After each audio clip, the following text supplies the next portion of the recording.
બનાસકાંઠા જિલ્લામાં જળસંચય અભિયાન અંતર્ગત 50,000 રિચાર્જ કૂવાના નિર્માણનો આજથી પ્રારંભ થયો છે.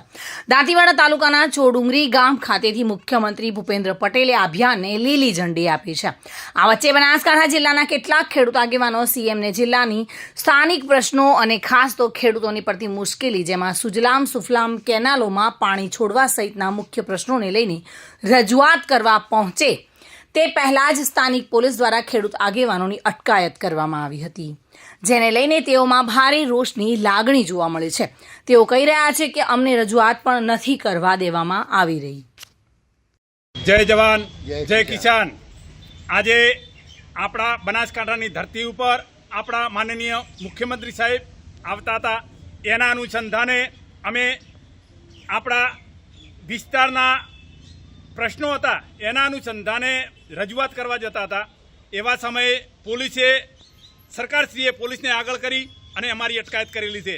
અમારી રજૂઆત હતી કે સુજલામ સુફલામ પાટણ અને બનાસકાંઠાની બોર્ડર ઉપર જે આડબંધ બાંધવાનું ચાલુ છે એ તાત્કાલિક બંધ કરે અને સુજલામ સુફલામ જે બનાસકાંઠાની અંદર વહે છે એને કાયમી માટે ચાલુ રાખે એવી અમારી રજૂઆત હતી. સાથે સાથે ભારતમાલા રોડ જે બનાસકાંઠાની અંદર નીકળી રહ્યો છે એની જંત્રી 2011ની આપે છે, એમાં 2025ની જંત્રી ખેડૂતોને આપે, આવી રજૂઆત કરવા જતા હતા. એવા સમયે પોલીસને આગળ કરી અને આજની બેઠેલી સરકારે અમારી અટકાયત કરેલી છે. અમે સરકારશ્રીને કહેવા માગીએ છીએ કે ખેડૂતોના પ્રશ્ન જે છે એનું નિરાકરણ લાવો, એ જ અમારી ખેડૂતોની માગણી છે. જય જવાન જય કિસાન.